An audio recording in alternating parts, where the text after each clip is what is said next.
ஆனா எனக்கு 23 அமைச்சர்கள் திமுக விக்கிரவாண்டியில தெரு தெருவாக பட்டியை போட்டு 4 மணிக்கு பெண்களை கொண்டு வந்து அடைத்து வைத்துக் கொண்டிருந்தார்.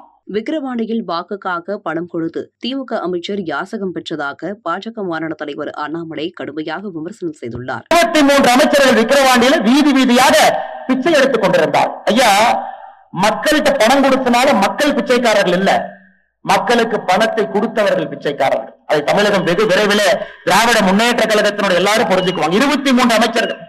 இதே திமுக எதிர்கட்சியாக இருக்கும்போது என்ன சொல்லுவாங்கன்னா, இத்தனை அமைச்சர்கள் போய் எலெக்ஷன் வேலை பார்த்தா ஆட்சியார் நடத்துறது, இது ஆட்சியார்.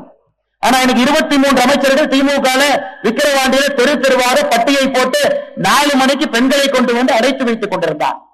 ஆனால் எல்லோரும் ஒரே ஒரு நிமிஷம் யோசிக்க வேண்டியது, கல்வி அதல பாதாளத்துக்கு போயிட்டு இருக்கு, நீர் மேலாண்மை அதல பாதாளத்துக்கு போயிட்டு இருக்கு, குடிக்கிற நீர் அதல பாதாளத்துக்கு போயிட்டு இருக்குங்க ஐயா.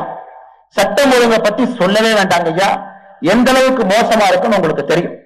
இன்னைக்கு இந்த ரோம், அந்த காலத்து ரோம் நாட்டுல பாத்தீங்கன்னா இந்த மன்னன் மேல ரொம்ப கோவம் வந்துருச்சுன்னா இந்த கிளாடியேட்டர் போட்டி நடத்துவாங்க. அதாவது சிங்கத்தை கொண்டு வந்து, ஒரு ஆண்மகனை கொண்டு வந்து சிங்கத்தை அடக்குவாங்க. மக்கள் அதை வந்து பார்த்துட்டு ஐயோ சிங்கம் நல்லா இருந்தது, அருமையா அடக்குனாங்கன்னு இந்த மன்னன் மேல இருக்கக்கூடிய கோபத்தை மறந்து விட்டு வீட்டுக்கு சென்று விடுவாங்க என்பதற்காக அந்த கிளாடியேட்டர் கான்டெஸ்ட் ரோம்ல பண்ணுவாங்க. இன்னைக்கு தமிழகத்துல அதே போல திராவிட முன்னேற்ற கழகம் முயற்சி எடுத்துக் கொண்டிருக்கிறார். செய்திகளை உள்ளது உள்ளபடி தெரிந்து கொள்ள ரெஃப்ளெக்ட் நியூஸை சப்ஸ்கிரைப் பண்ணுங்க.